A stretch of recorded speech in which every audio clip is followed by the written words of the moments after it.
problèmes, alors on en parle. Il y a des problèmes, on en profite. Les problèmes sont le carburant du Front National. Ah, s'il n'y avait pas de problème, bien sûr, il n'y aurait pas de Front National. Est-ce que vous êtes capable? C'est monsieur Bertrand. Non, attendez, monsieur, il suffit. Il suffit. Vous n'avez pas la parole, je suis désolé. Ça donne peut-être une idée de la façon dont vous comporteriez si vous étiez à ma place, mais en attendant, ce n'est pas comme ça que les électeurs des Hauts-de-France l'ont voulu. Deuxième chose, vous êtes capable, vous, d'acheter toutes les cabines qui seront produites dans l'usine Tim? Vous êtes capable d'acheter vous-même toute la production qu'il y a chez Arc? Vous êtes capable d'acheter toute la production qui sort de chez Whirlpool? Vous êtes capable de le faire? La réalité, c'est, avant toute chose, c'est de savoir si les produits peuvent se vendre. La chose à savoir, c'est s'il y a des investissements qui permettent d'améliorer, notamment, les coûts de production. Et dans ces cas-là, quand il y a, la région est au rendez-vous.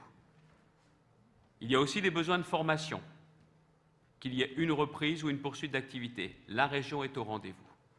Si vous voulez me faire dire, vous n'aurez aucun mal à le dire, qu'au moment où s'est construite l'Europe, où s'est élargie l'Europe, où nous avons aidé largement les pays d'Europe de l'Est, en même temps, à l'époque, les dirigeants politiques de l'Europe auraient dû demander qu'il y ait une élévation, c'est vrai, à la fois du niveau de vie, mais aussi du coût des charges fiscales et sociales, c'est vrai. C'est la raison pour laquelle, moi je plaide, concernant notamment la directive travailleurs détachés, pour qu'il y ait une remise à plat complète de ces directives. Et vous savez sur quelle base? On est en France, c'est donc salaire français, charges françaises et aussi les mêmes contraintes. Pour le reste, vous pouvez faire tous les moulinets que vous voulez. Non, pardon, excusez-moi. Vous pouvez faire tous les selfies que vous voulez.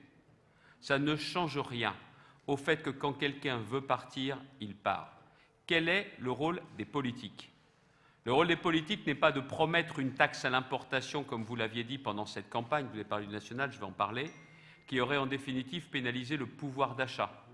Et le pouvoir d'achat, pas des plus riches, le pouvoir d'achat des plus démunis, des ouvriers, ceux à qui vous parlez avec des trémolos dans les voix, mais qui, une fois que vous êtes partis, s'aperçoivent qu'ils sont restés avec leurs problèmes.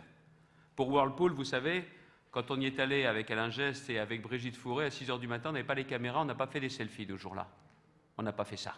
Mais on n'est pas resté non plus 20 minutes sur le parking avant de faire un petit tour avec une visite préparée par M. Richard Mose, qui d'ailleurs n'est plus là cet après-midi. Le matin, il est là pour faire des tweets, mais l'après-midi, il n'est pas là pour participer aux séances de cette Assemblée.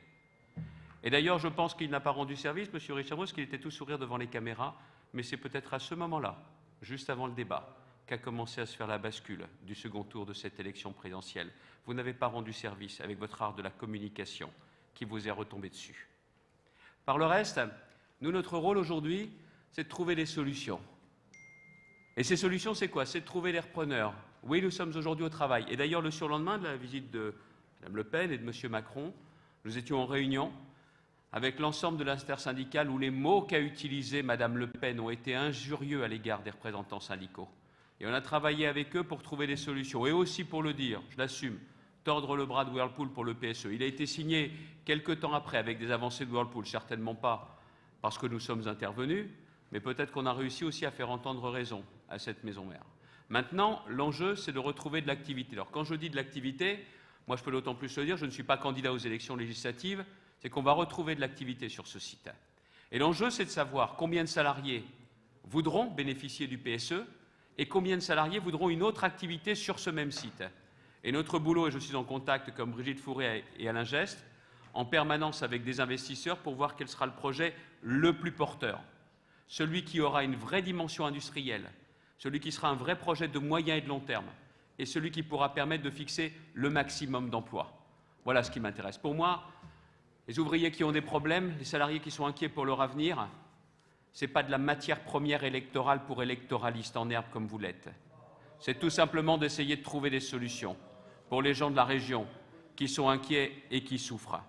Pour le reste, que ce soit sur les dossiers comme Arc, non, vous inquiétez pas, nous on n'est pas les bras ballants, les bras croisés en disant bon, à quel moment on fait notre motion ou notre vœu, à quel moment ça ira mal, à quel moment ça ira de plus en plus mal pour qu'on essaye de sortir là-dessus, surtout quand il y a des élections. Non, ça fait maintenant des semaines et des semaines que nous sommes aux côtés de ce dossier, et d'ailleurs François de Coster pourra en parler tout aussi bien que moi, pour voir comment on passe déjà les caps de trésorerie, comment doit se faire la restructuration de la dette, quand il a fallu trouver des financements, mais qui sont des financements assez élevés, avec d'ailleurs des prix qu'il a fallu baisser sur le marché des CHR, des cafés, hôtels, restaurants. Sauf que quand vous baissez les prix, vous avez bien évidemment du volume de vente, mais vous n'avez plus tout à fait les mêmes résultats. Voilà ce dont il faut parler. Et comme vous n'avez pas les moyens d'acheter toute la production d'Arc, eh bien, soit vous faites comme nous, vous bossez aux côtés pour trouver des solutions, soit on fait comme vous et on essaye de faire du cinéma sur le malheur et sur les inquiétudes des gens. Et on retrouve encore une fois le fonds de commerce, qui est celui du Front National. Mais quand on se bat pour obtenir avec des subventions quand c'est nécessaire, et cette semaine encore, on a obtenu avec SCC 250 emplois sur le Valenciennois. Mon Dieu, ça passera ici, et on a fait une subvention. Parce qu'autrement, ça partait dans les pays de l'Est. Eh bien, je suis fier qu'on ait ces 250 emplois. Et si vous étiez à ma place, il n'y aurait pas eu l'implantation dans le Valenciennois. Heureusement que vous n'êtes pas à ma place. Heureusement que vous êtes dans l'opposition. Heureusement que Mme Le Pen a été sévèrement battue à l'élection présidentielle. Vous profitez du malheur des gens.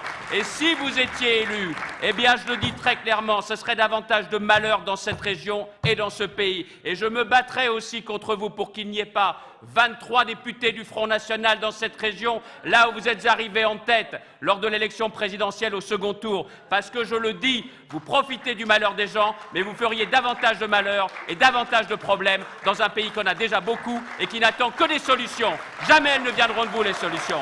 Elles ne viendront que de nous. Oui.